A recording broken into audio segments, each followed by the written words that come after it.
The second half of Chapter 15 deals with mass spectrometry. Mass spectrometry is the study of interactions between matter and an energy source that's not electromagnetic radiation. Its primarily used is to determine the molecular mass and molecular formula of a compound. The most common method is using electron impact ionization, and it bombards a compound with a lot of energy, so 1600 kcals per mole of energy, and that compound becomes vaporized and then ionized, which creates a charged radical and an electron. So we have this compound here. It gets hit with electrons and it breaks apart into two chunks. And then one of the species becomes a charged radical ion, and then you get an electron that comes off there.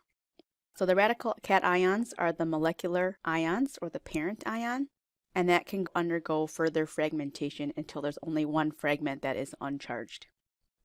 So the samples enter into here, it gets heated up, goes through a slit, gets ionized from the electron beam, and that will just keep, the ion will accelerate, and that will separate by charge. So things that are heavily charged move slower than things that are not as charged.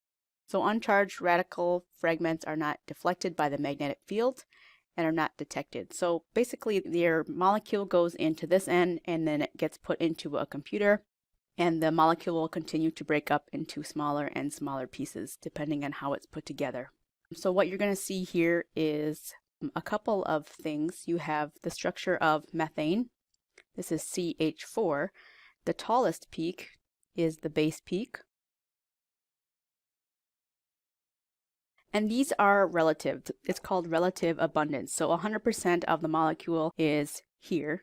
The next peak is relative to that. So this is relative to base peak.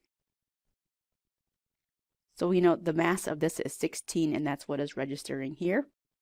So at 16, this is the base peak. The next fragment off of that is 15, which is the loss of one hydrogen, and that is 85%. And then the numbers go down from there. So the mass to charge is the measure of mass of each cation.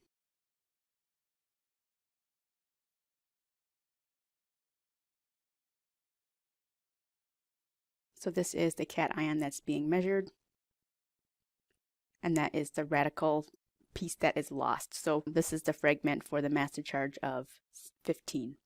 Mass spec is a relatively sensitive analytical method. It's used all over the place, so many organic compounds can be identified using pharmaceuticals. You can use it for drug discovery, drug metabolism. You can use it to monitor reactions. You can use it in biotech for amino acid sequencing, analysis of macromolecules. It's used in a clinical setting to figure out things with neonatal screening, hemoglobin analysis. You can do drug testing with environmental samples, water quality and food contamination testing.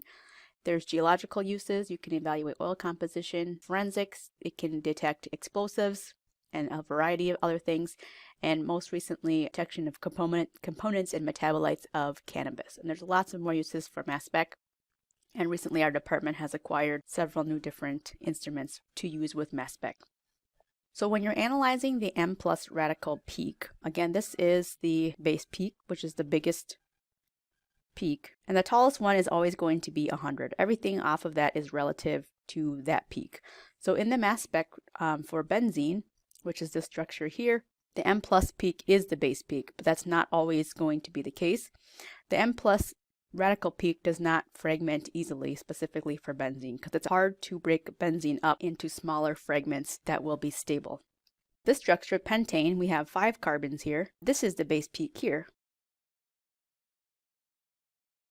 but its molecular mass is this one right here. So this is the way that it breaks up, probably about here. That would make a stable charged radical, and that's how mass spec works. So you could go and figure out what all of these fragments are based on how this breaks up. The first step in analyzing a mass spec is to identify the M+ radical. That will tell you the molar mass of the compound. If you have an odd massed M+ radical peak, it may indicate an odd number of nitrogens in the atom. If you have an even mass, it could be even number of nitrogen, or you have 0 nitrogens in the molecule. Chlorine has 2 abundant isotopes. So if you were to have 1 chlorine in your structure, just such as this chlorobenzene, you would have the M+ radical, which is here, and then the M+2 has a ratio. This peak ratio is 3 to 1. and that's specific for 1-chlorine. So sometimes off of this M plus and the M plus 2, you can tell that we have a molecular mass of 112, and if you see this 3-to-1 pattern, that tells us that we have 1 chlorine in the molecule as well. For bromine, bromine has a signature peak as well. So the M plus radical and the M plus 2 radical has a 1-to-1 ratio. So this is our M plus, so that tells us what the mass is. The M plus 2 tells us if there's a 1-to-1 peak, so we have a bromine. And this loss here is, you can do the math here, but this is a loss of bromine. We can do high-res mass spectrometry, and that allows the mass of charge to be determined up to 4 decimal places. Masses are generally not whole number integers, so 1 proton equals 1.0073 AMU, and a neutral is 1.0086 AMU. So there's exact masses, and there's very few combinations of molecular formulas that will give you the exact mass out to 4 decimal places. So a lot of times you can use high-res mass spectrometry to determine the exact formula. So mass spec can be used also to determine the formula like I mentioned. IR is used to determine functional groups, and next chapter we'll see how things are put together using NMR. Careful analysis of a molecule's formula can yield a possible set of structures. One thing that is helpful to know is that alkanes have the formula below. If they're saturated, it's CnH2n plus 2. So that means that for a chain of 3 carbons, the formula will be C3H8. And you can go through and add those up. If you add a double bond or a triple bond, that's going to change the formula. For alkane here, this is the CnH2n plus 2. And if you add a double bond now, we're removing one set of hydrogens from there. So this becomes CnH2n. And then if you add a triple bond, you end up with even less than that. So every time you add a degree of unsaturation, that decreases the number of hydrogens by 2. So if we look at cyclopentane, this is the structure of cyclopentane. This has 1 degree of unsaturation.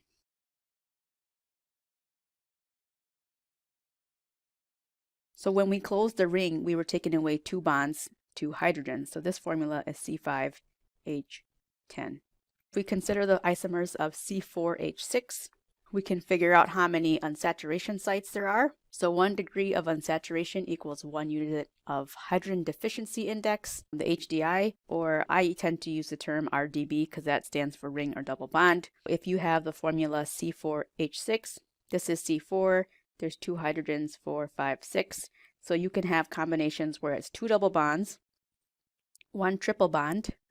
You can have 2 rings or 1 ring and 1 double bond. So that's how many sites of unsaturation there are. So you can figure out that from just the formula. And for RDB scales, a halogen is treated as a hydrogen. Oxygens do not affect the HDI, and nitrogen needs to be added. So your formula for RDBs,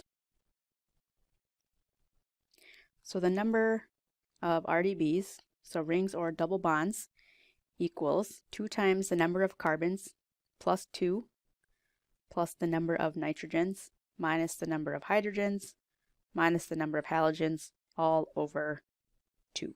And that is going to be a formula that you will need to memorize to do the calculations here for this. And this is helpful if you're trying to do structure determination. You have the formula. If you can figure out how many sites of unsaturation there are, you know that you're looking for a double bond or a ring, or that you just have an alkane. So for here, determine the number of RDBs in the following. So using that formula,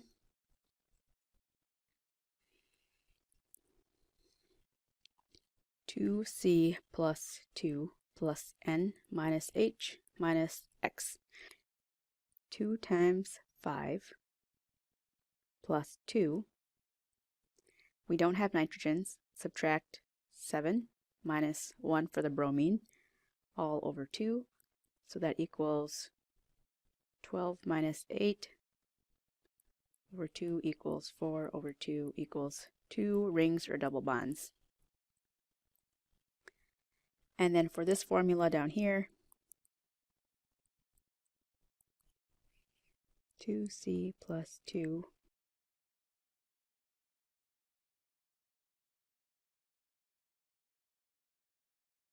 add 1 nitrogen, subtract the hydrogens,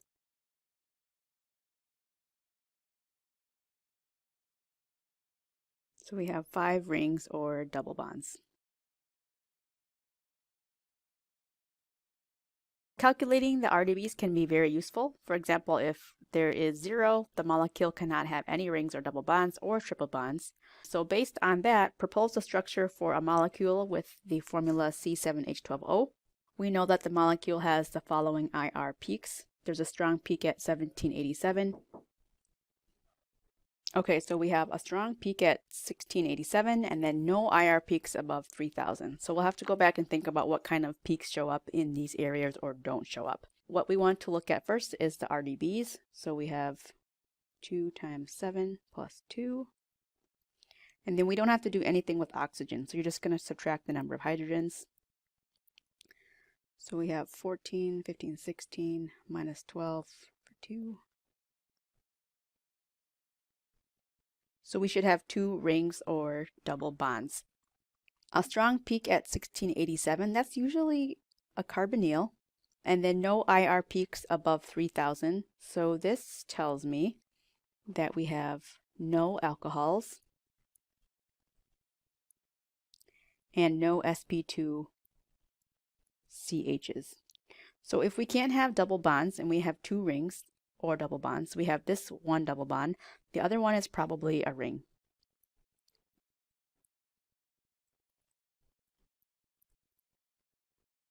And a carbonyl.